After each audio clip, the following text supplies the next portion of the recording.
Ciertamente toda guerra es inmoral, eso no cabe ni la menor duda. A partir de la indignación que sentimos por la guerra, empezamos a buscar culpables y se forman bandos. Hay un bando que culpa a este y el otro bando culpa al otro. Eso es de lo más normal, pero les digo de una vez, es estéril. Porque toda guerra tiene un origen económico. Punto. Eso es un axioma. Y ahí el sistema logra engañarnos otra vez más. Porque nos pone un títere, un monigote a quien echarle la culpa para un grupo, y hay otro monigote para echarle la culpa para que el otro grupo esté satisfecho. Y así tenemos 2 o 3 o más grupos, cada uno con su culpable.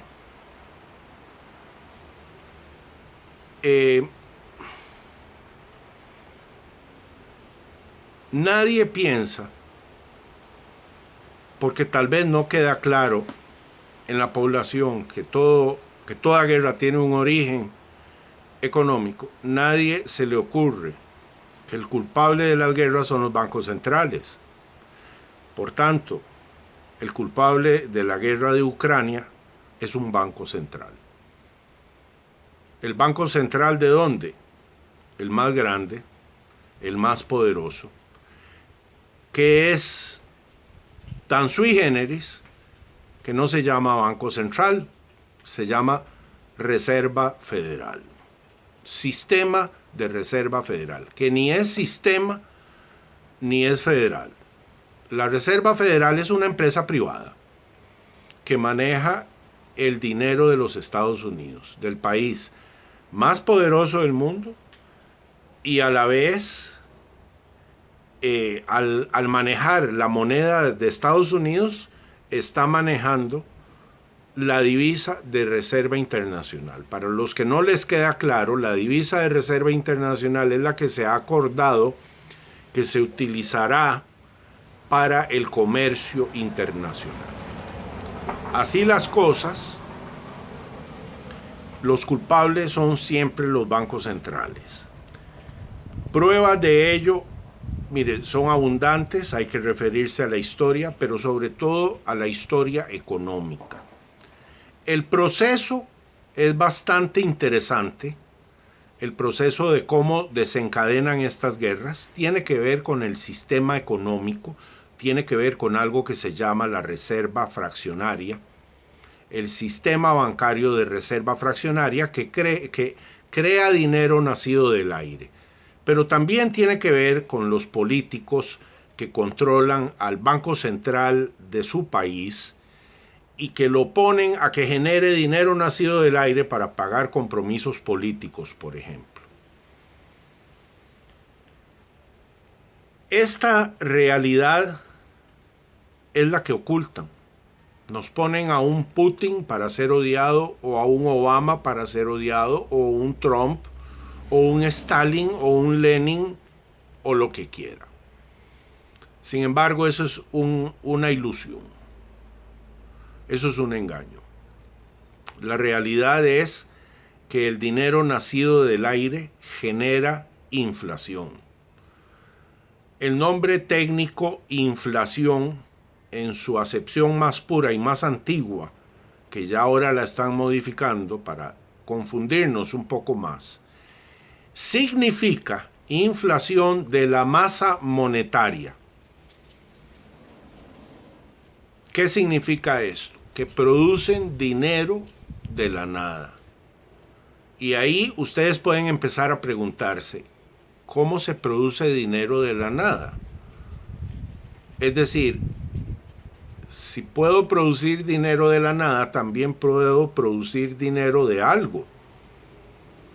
Y es ahí donde empezamos a entender.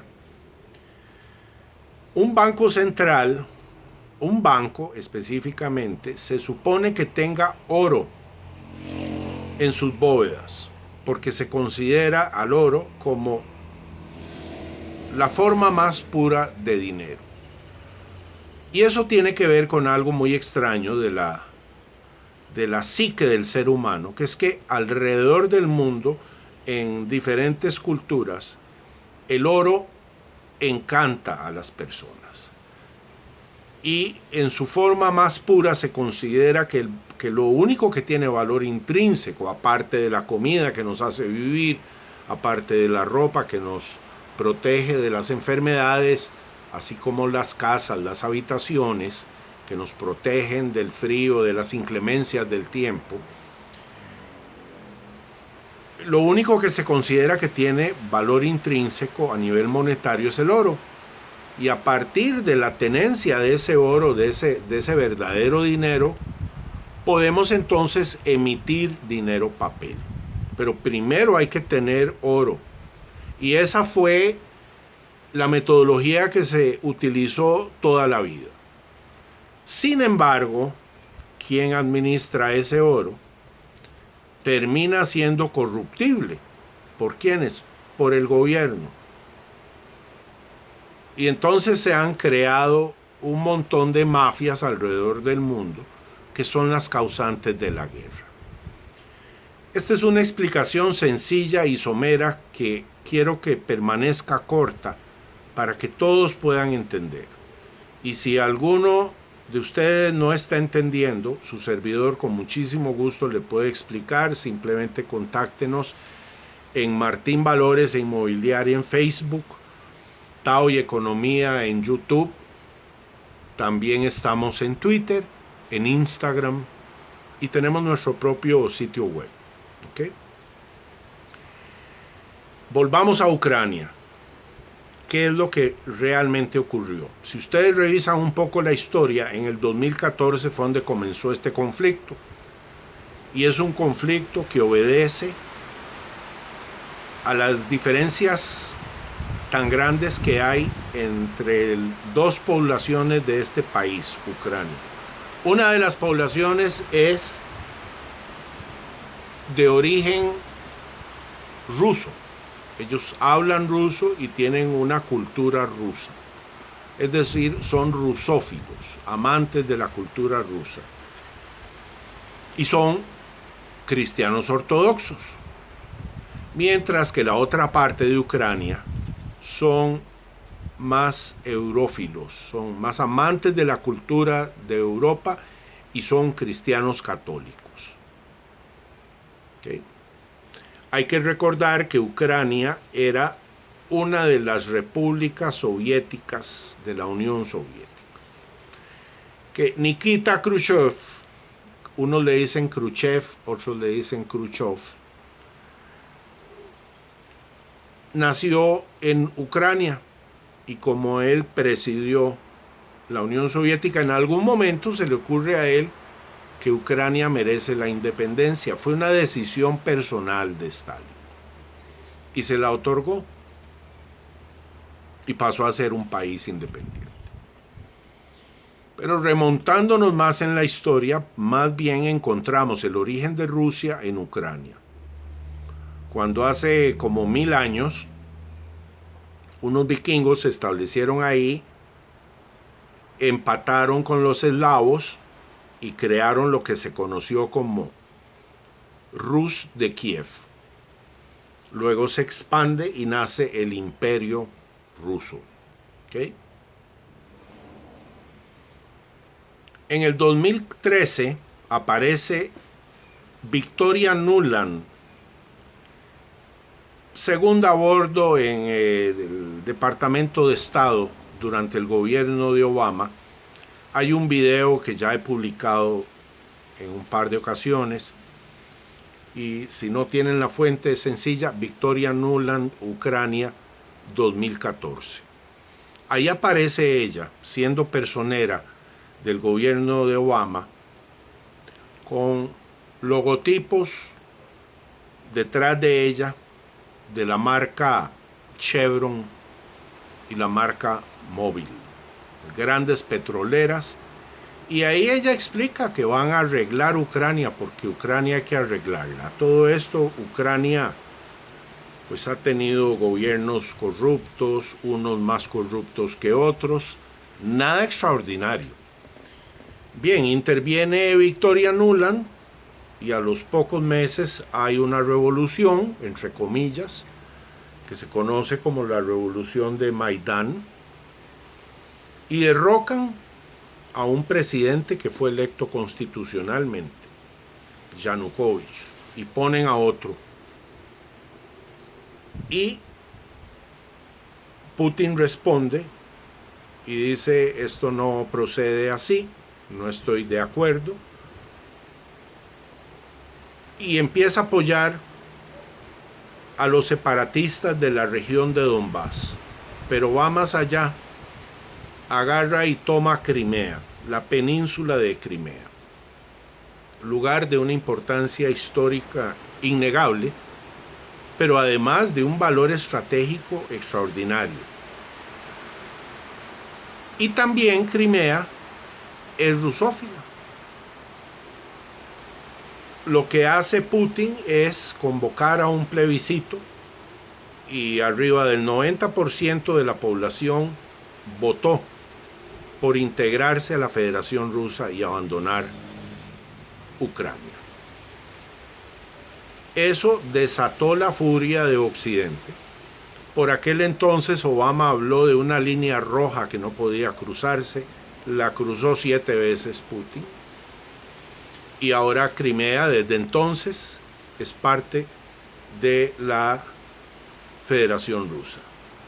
Hay que mencionar que el valor estratégico que tiene la península de Crimea es que es el único acceso que tiene entonces Rusia al Mar Negro. Como respuesta a esta situación, el gobierno de Ucrania empieza a bombardear Donbass, la región de Donbass en la cual hay 2 repúblicas separatistas, Lugansk y Donetsk. En algún momento, durante el 2014, Putin despliega 600 misiles intercontinentales a lo largo de la frontera con Ucrania, dirigidos a Europa. Y les dice: damas y caballeros, si quieren comenzamos ya la Tercera Guerra Mundial, ya la guerra nuclear. Eso fue lo que ocurrió. Acto seguido salen y se suben en un avión el aquel entonces presidente de Francia, Hollande, y la canciller de aquel entonces de Alemania, Angela Merkel. Y entre ellos dos convencen a Putin de que no siga con esta idea de disparar 600 misiles nucleares, y se logra el acuerdo de Minsk, acuerdo que el gobierno de Ucrania no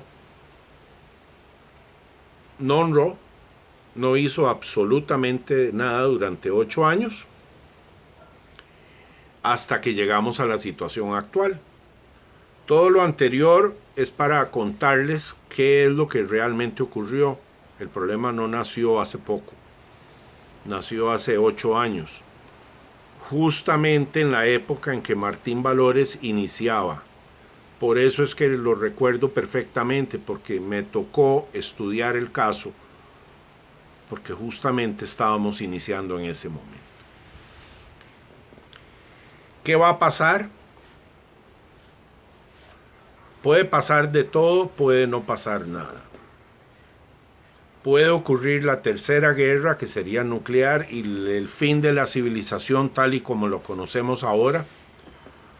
Puede ser que simplemente Ucrania pierda ese territorio en el este, las 2 repúblicas, Lugansk y Donetsk, y aquí todo bien. Sin embargo, hablamos desde el principio de un origen económico, y hay que resolver esto en el actual discurso que estoy dando. ¿Qué es lo que ocurre? Una economía no puede tener intereses en cero, porque colapsa. Una economía con intereses en cero es una economía que castiga el ahorro. Y si usted hace desaparecer el ahorro, está haciendo desaparecer al sistema económico. aunque los keynesianos digan que no. Lo cierto es que eso es lo que ha venido pasando. Llevamos más de 10 años con intereses en cero,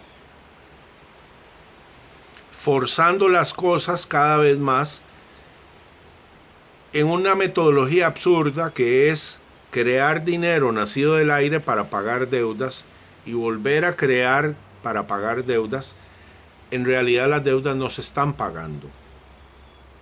Sí se están pagando en libros, pero quien está pagando el costo de este sistema somos nosotros, los de a pie. ¿Cómo? Con inflación. La inflación es el más injusto de los impuestos, porque va contra toda la clase media y clase baja. Y eso es lo que está ocurriendo. Por eso, ahora, el gas está costando más de 1000% en el año. El carbón, que se supone que ya no se usa porque ahora tenemos energías verdes, está costando más de 350% en lo que va, en un año. El litio, energía verde, 600%. El petróleo, casi 70% y va a seguir al alza. Y así podemos continuar con todo tipo de materias primas. La inflación, damas y caballeros, ya está con nosotros y nos dirigimos hacia una hiperinflación que nos va a llevar a una hambruna. Y entonces, para controlar esta inflación, los bancos centrales solo tienen como recurso elevar las tasas de interés. Recordemos que dije hace poco que una economía no sobrevive con intereses en cero y que llevamos más de 10 años en esta situación. Eso es lo que explica de manera técnica por qué estamos viendo una inflación tan acelerada. De hecho, es la inflación con la tasa de crecimiento más alta de la historia. Conclusión: oro, plata y Bitcoin, porque no sabemos si esto va a terminar en una guerra mundial, si se va a parar, si se va a tranquilizar por un rato, pero sí sabemos que la inflación no se va a detener, que la guerra en Ucrania es otra forma más de querer manipular las cosas. Obsérvese que no estoy tomando partido, porque no se trata de tomar partido, sobre todo en una situación tan crítica como la que estamos viviendo. Y es que además tomar partido es seguir el juego de los bancos centrales que nos escogen el monigote al cual vamos a defender, al monigote al cual vamos a atacar. Y en medio de todo este dilema, nuestra calidad de vida sigue bajando aceleradamente. ¿Qué es lo que podemos hacer? Podemos tomar ventaja de esta situación. Rápidamente les explico. La subida desproporcionada en el precio del gas ha hecho que desaparezca literalmente la producción de fertilizantes.